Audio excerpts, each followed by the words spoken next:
Welcome to today's episode of SavannahAlaliaTV. Here's where we create sparkling habits in your business, your life and the world. In today's episode of SavannahAlaliaTV, we are joined by a remarkable gentleman who has overcome incredible personal challenge and is now inspiring people daily. Meet Jack. Jack's appearance in this scope ad got a lot of attention. You got a good thing going on. Encouraging almost 1 million others to donate. He was featured on Sky News and 5 News. But there was another reason he stripped. So tell me what you wanna do to me. Stop messing with my head. So he challenges himself to be the best he can be. He reckons he can beat the course on one leg and he's going to prove.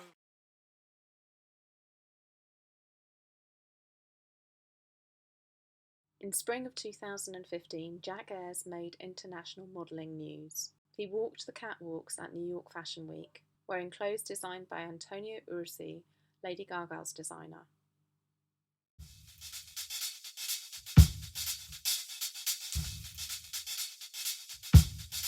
Savannah, how you doing? Thank you so much for joining us today. No worries, that was great, thank you. I know many of our viewers are really curious about how you got to where you are today, because I know because I've known you for about 10 years now that your overnight success story has been more like some years in the making. Yeah. And you've obviously had to go through quite a lot, physically and mentally, to get to where you are now and achieve what essentially is international recognition. I'm going to call it what it is. Yeah. And I know one of the things that we like to focus on with SavannahAlaliaTV is meaningful connection, and of course we like to talk about sparkling habits as well. And I know many people in our audience are going to be fascinated to hear you go a little bit deeper about how you've meaningfully connected to your purpose. And created the life that you're living in such joy right now. Yep. So I know, let's backtrack a little bit. I know when we first met, I think it was about a month after you'd had your leg amputated. That's right, yeah. And you weren't in the brightest place in the world. No. So maybe, if you're happy to, if we can talk a little bit about that, the challenges that you faced, obviously physically but mentally as well at that time, and with the key triggers that helped you make a shift to begin the path that you're on now. Yeah, sure. Okay. So at the very beginning, I was born with a condition in my right leg called proximal femoral focal deficiency, PFFD. And it basically meant that my leg was, it didn't grow properly, it was very deformed. There's a deformed hip joint, there's a deformed knee joint, the bones are very weak in the right leg, the muscle structure wasn't there either. It was basically a leg that didn't work. It was just, to me, it was just a dead weight. It gave me a lot of pain. They gave me prosthetics to wear to try and make the length the same so I could walk, which just did havoc for my back, made my back horrendous. Like I said, they weren't the most comfortable. To start with, they were made of metal and leather when I was very young, give me blisters and all the rest of it. However, I was always quite a very practical person. I was always into sports, playing football, all the rest of it. But they got to a point, probably as I reached end of primary school, when I got a little bit more interested in girls and I got very self-conscious, and I decided that perhaps, or I was made aware that I was different. Before then, perhaps I didn't realise that I was disabled. I did exactly the same as everybody else. I was a little bit of pain, but perhaps I thought everyone else was in pain as well. So anyway, I was about 10 years old, and I suppose I experienced my first bit of depression. And I used to go to the limb centre where they do the prosthetic limbs. And I was introduced to a guy called Louis Brownsell. I always remember his name. And he was born with the same condition as me. He had his leg amputated when he was 16, and he'd literally just come back from filming Saving Private Ryan with Steven Spielberg, and he called himself a one-legged stuntman. So he opened my eyes up, and he made me realise that using my disability as an advantage can be really good, and it means that I can live all the things that I want to do. So my I was quite confident that I wanted this operation. I wanted to have my leg amputated. He had his leg amputated when he was 16. I wanted my leg amputated there and then. I was only 10 years old. Anyway, they made me kind of, they said originally that I had to wait until I was about 18 years old. As I got into secondary school, you know, I was a little bit sort of, well, very self-conscious. Um, this, there was three groups at school. There was either the sporty people, which I'd kind of gone drifted away from. There was the very sort of like intelligent, geeky people, which I wasn't particularly in, and then there was the bad boys, and I kind of fell in the bad boys crowd. Started messing with drugs, started messing with lots of alcohol, which obviously played on my insecurities and gave me a little bit more sort of depression and social anxiety and this sort of stuff. It actually got to the point where I was smoking weed in the morning before school. I was smoking weed at lunchtime. I was smoking weed after school. I was doing class A's, you know, at the weekends. I was drinking on top of it, as well as taking painkillers. I ended up with a stomach ulcer in my stomach, and things were just going rapidly downhill. You know, I was kind of skiving off school, and I was in quite a dark place. Anyway, finished school, and actually did all right with my GCSEs, thanks to my parents. My mum was very supportive in that sense, which I'm thankful for her now. And I ended up going to college, and I studied art and design at college. And that's when I was allowed to have my leg amputated. I finally persuaded them that when I was 16 to actually to amputate my leg. I kind of threatened them a couple of times that, you know, if they don't cut it off, I'm going to cut it off. You know, it was really, really holding me back. I was quite down about it. I felt like this weight was just holding me down, and I really wanted it amputated. Because you're quite a tall guy, aren't you, Jack? Probably most people, you can't see it here, although you look, you know, nice and strong. But are you 6'2" or something like that? I'm 6'2". Yeah. I'm 6'2". So, a leg that's not working, you can notice on somebody that. Exactly. Yeah. I mean, I couldn't bend the knee. I couldn't bend the leg. I had a straight leg. So public transport, you know, sitting in cars, planes, roller coasters. All my friends were going off to theme parks and stuff. You know, I couldn't fit on any of the rides, so I was very alone. You know, which is part of it as well. You know, my friends were talking about joining the army, or they're talking about doing, you know, plastering apprenticeships or brickwork or whatever it was, and I wanted to be with them. You know, I don't want to be on my own, but I was quite aware that, you know, I can't climb a ladder or I can't kneel down or whatever it was. So I was in quite a dark place because of that as well. Anyway, I was finally able to have my leg amputated, and it got to the point, you know, I ended up smoking weed out the hospital window. I discharged myself after 5 days of being in hospital. I was straight back at home, and I was straight back onto the class A drugs on top of all the other medication. And I didn't do myself very good. I ended up going back in hospital with an infection in my stump. I had a flesh-eating disease, septicemia, and then RSA, and it was just opening up my stump.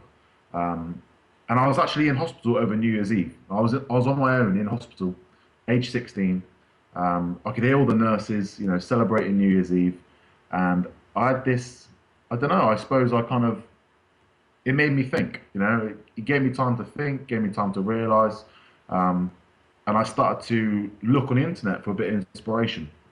And my stepdad, he's in the fire service, and I had this big idea that I wanted to be in the fire service, and I wanted to be the first. This is it. I wanted to be the first one-legged guy to join the fire service. And I spent 3 years building up my fitness. I quit all drugs, all alcohol. I stopped smoking.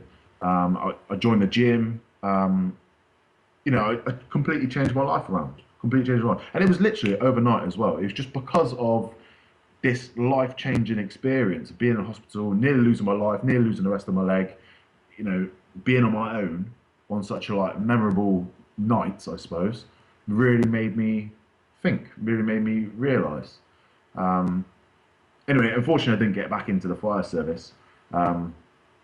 Shortly after I come out of hospital, I was still in quite a dark place, but then I was introduced to Savannah. Oh, yes, indeed. Bless you. Yeah. And I suppose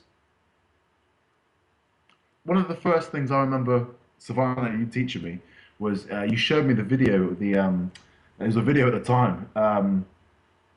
The Secret. Yeah. The Secret. How positive thoughts. Yeah. positive reinforcement and all this sort of stuff. And we started doing a lot of Reiki and things like this. I mean, you were giving me massages. Um, and you know what? Just having somebody to talk to as well, you'd give me lots of very wise advice.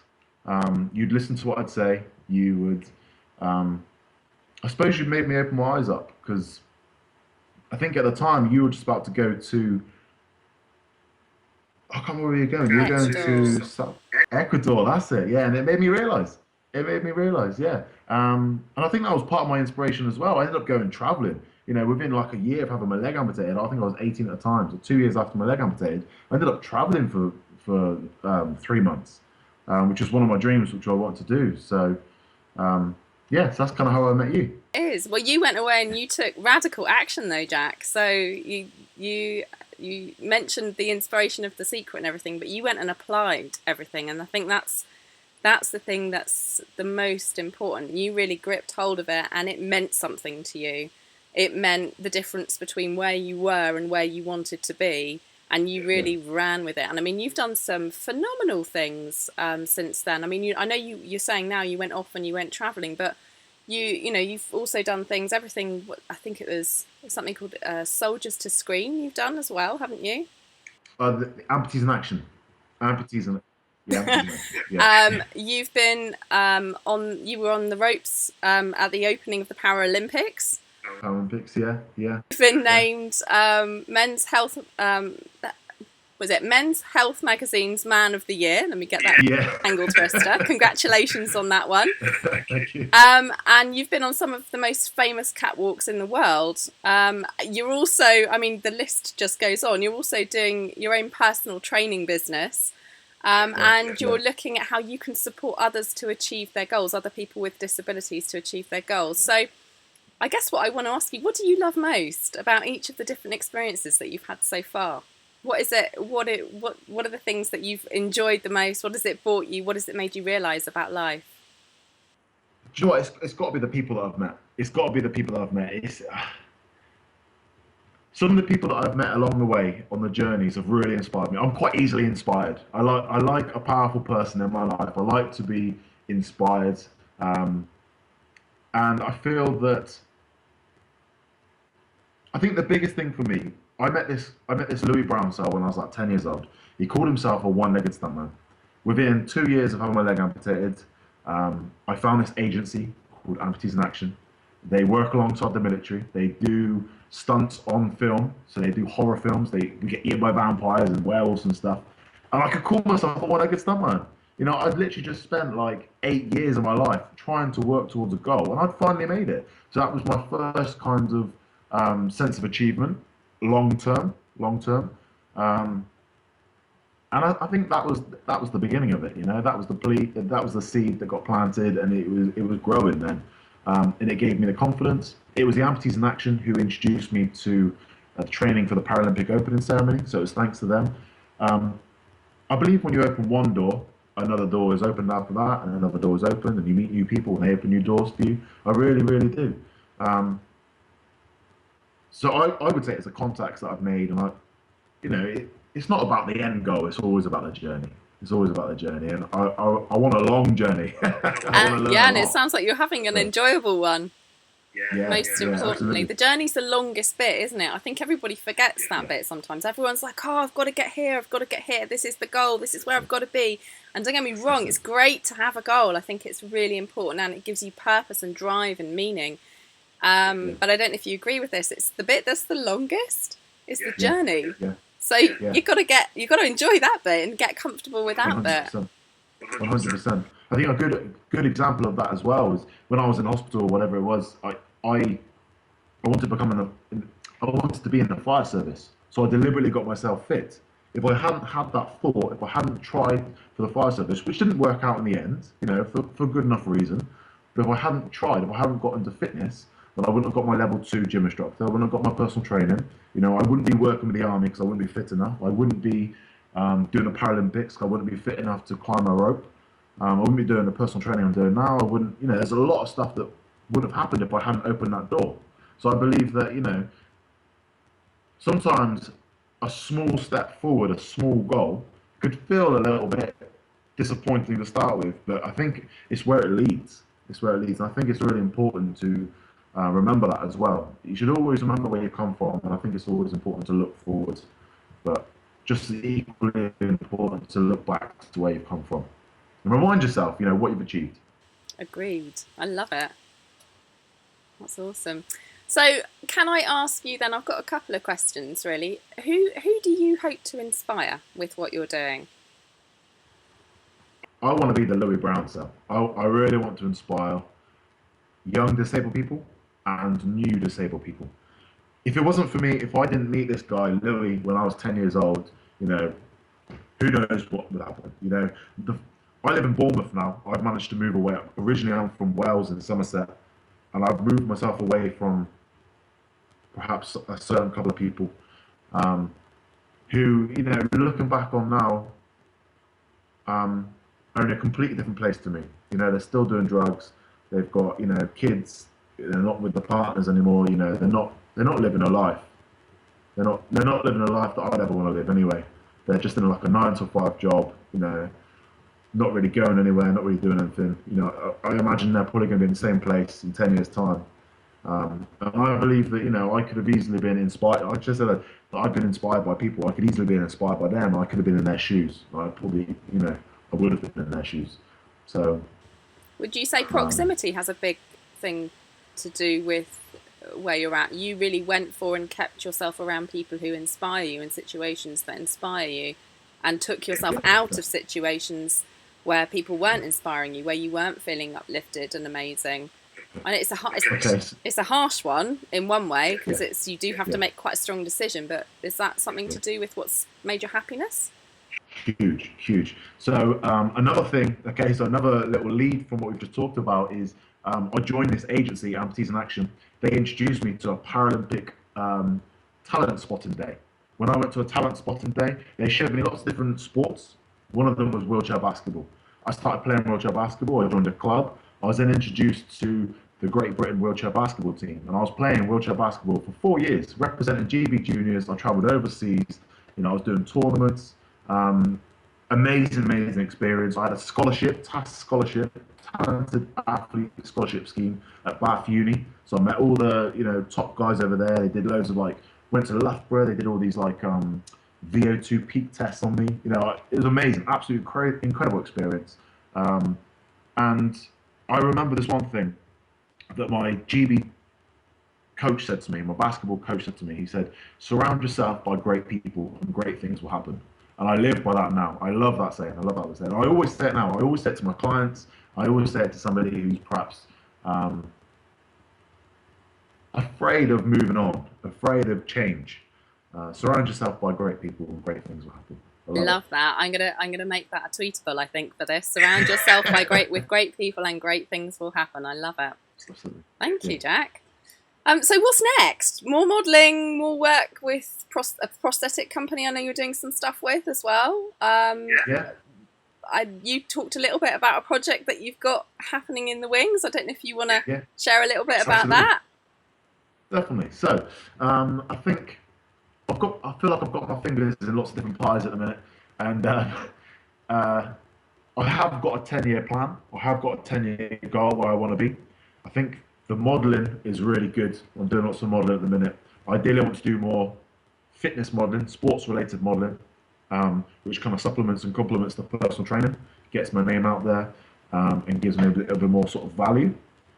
I'm working with a prosthetics company, and I think, again, this is another way for me to have a name in the amputee prosthetics world, and I have a little bit more value to my name as well. But ideally, I want to focus on the personal training, and I want to focus on working with amputees. So my goal is to inspire. I'm very close to amputees, so I'm going to say amputees, but it's disabled people in general. But I want to inspire disabled people, amputees, to push what they've got, to push their comfort zones, to try different things. I believe that when you have a life-changing operation, or you have an amputation, you're reborn. So I've had my amputation now 10 years. I'm 10 years old, so I'm still learning.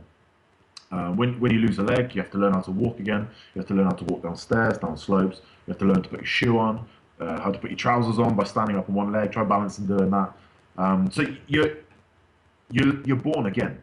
As a child, it's okay to kind of stumble and to fall over and test your motor skills, so your balance and your coordination.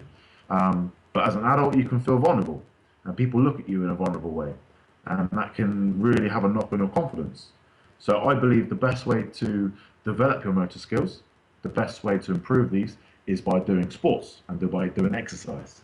So what I want to try and develop, what I'm in the middle of developing, is a boot camp slash center that is specifically for disabled people or amputees, who can come along and they can talk to other amputees, get inspired, but also, push their comfort zones, push that sort of their motor skills. So learn how to climb ropes, learn how to rock climb, learn how to water ski, learn how to canoe, kayak, but also in the gym as well, learn how to do squats if that's what they want to do. So they don't have to do it in front of, the gym where it's all busy with able-bodied people that they feel are going to look at them. They can do it in the comfort of other amputees. So I want to develop like the Headley Court style for civilians. That's what Love I'm trying it. to do. Yeah. I love it, Jack. Well, best of luck with that. Just in closing then, if you were going to speak to someone who's maybe just going through a dark time right now, whether they're an amputee or not, what would be the key things that you would say to them about helping them get through that time? Yeah, gosh. So I have a lot of when I'm doing my personal training, I have a lot of clients that come to me, and a lot of the time they are in a reasonably dark place. They are unhappy with their body. They have no confidence. Sometimes they're not in a relationship, or they've just broken up a relationship, or they're not happy with their job, or whatever the reasons are. All of them. Sometimes it's all the reasons, and they're in quite a dark place. And funnily enough, through speaking with me and through doing the exercises in the gym, it teaches them they get the natural buzz from the endorphins, of course, to start with. Move your body. Them, So it's move definitely your body, move your body. Start the exercise, yeah. But you get a sense of discipline. You get a sense of well-being. You get a sense of achievement. So I would firstly say it's going to be the last thing on their mind. But I would say get down the gym and move your body. Do something active. Well, it doesn't have to be in the gym. It could be going for a walk. Gives you time to breathe. Gives you time to think. people love dancing. So like put a piece of music on that you love and just go for it. Absolutely. So I'm very passionate about exercise. So of course that's going to be my first tip. I'll definitely say as well, if you're in a dark place, think about what your goals are. Think about what you want to achieve. If you haven't got any goals, then make a goal. So think about what you want to achieve, and then push that comfort zone. So push that goal. So if it is you want to travel to Australia, then start saving, start planning. Have a look on the map, figure out where you want to go, and get positive about it. Make a vision board. I believe in vision boards. I've got lots of vision boards. I always have. I'm a very visual person. I'm a very physical person. I like to see where I'm going. I'm the same. I told you that. I'm exactly the same. I've got pictures everywhere, so I know it. I love it. I believe it really helps. I really For do. sure. I'd be lost without it completely. I know. Yeah. So those are my two biggest ones. Definitely. Love it. Yeah, absolutely. Okay. Yeah. And in closing, just three. What are three? What I like to call sparkling habits are things that keep you vibrant and bright. What are three things that you personally do daily, however small or big, that really just keep you on track with what you're doing? Okay. Look at my vision board. Yes. Exercise. Excellent. And healthy Eating. nutrition. Definitely. Those are my biggest ones. I'm so lucky because I live in Bournemouth. I live by the beach. So going down to the beach, going down to Boscombe Beach and looking out for the sea, really inspires me. It's beautiful down there.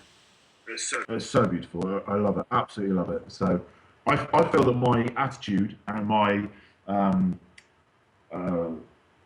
my sense of well-being has improved massively since I've been living by the beach. I feel that when we're surrounded by buildings, we get very claustrophobic. I like that breathing space. I like to be by the beach. So for me, it's going for a walk. Awesome. I love it. So it's sort of the most powerful things are sometimes in the simplest things, I think. Hugely, definitely. Jack, it's been great to speak to you. Thank you so much for taking the time to share with us here.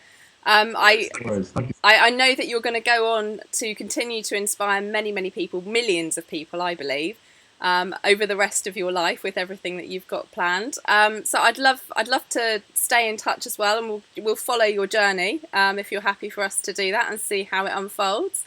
Now I'd love to hear from you guys, our audience. I'd love to hear, have you had a moment like Jack's that was life-changing? What was it, and what drastic changes did you make? And what do you use to keep yourself on track? So if you want to share with us in the comments below, then please do so. And if you want to connect with Jack, what are the ways that we can get in touch with you, Jack? So if you contact me on Twitter, so @JackEYERS, and also on Facebook. Awesome. Facebook JackEYERS. I will put some links below this video so people can do that, and we will stay up to date with what you're up to. Sounds really good. Yeah, Hey, awesome. That was really good fun. I really enjoyed it. It's really cool to hear what you've been up to. Yeah. No, thank you. I appreciate that. Yeah, no worries, no worries. Jack is remarkable, but his story of teenage depression is not unusual. Top of everybody's list in life is happiness. We live in a world where we have more resources and technology than ever before, but depression rates are higher than ever before. In fact, there are 10 times more people depressed than in the 1930s Great Depression. 35 years ago, the average age of depression was 29 years old. Today, it's 14 years old. By 2016, the World Health Organization predicts that depression will overtake cancer as the #1 cause of illness. If you know someone who would benefit from this interview, please hit the share button and subscribe.